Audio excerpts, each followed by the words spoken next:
All right, let's talk about ADP. You might not think about them every day, but this is a $100 billion giant that handles the paycheck for 1 in every 6 American workers. That's huge. But here's the thing. There's a really interesting contradiction at the heart of their business. So here's the puzzle, right?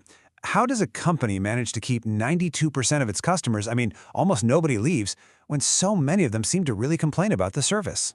Look at the numbers. On one side, it's a financial fortress. You've got 92% retention, they're a 50-year dividend king pulling in over $19 billion a year. But then you look at the feedback, and you hear things like terrible support, clunky interface, no transparency.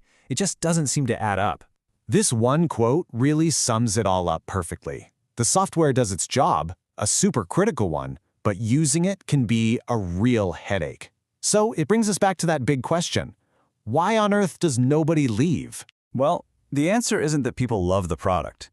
It's something investors call an economic moat. See, ADP's whole fortress is built on one simple idea, making it an absolute pain for you to leave. They don't need you to be happy. They just need you to be stuck. And what does that actually mean? Think about it from an HR manager's perspective. Leaving ADP is a total nightmare. You're talking about moving years of super-sensitive employee data, retraining your entire company, and, oh yeah, risking a catastrophic mistake on payroll or taxes. The pain of switching is way, way worse than the pain of just staying put. So, the big so what for investors. The market sees this stability and pays a huge premium for it. We're talking a price-to-earnings ratio of around 31 times.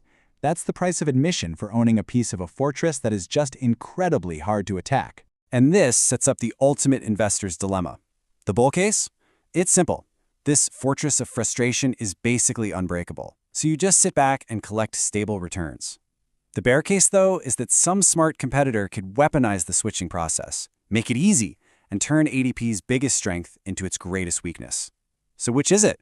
A durable compounding machine, or a business just waiting to be disrupted? But this is really just scratching the surface. It leaves you with this huge question. In a world of super slick software, how long can a business model built on making things difficult actually survive?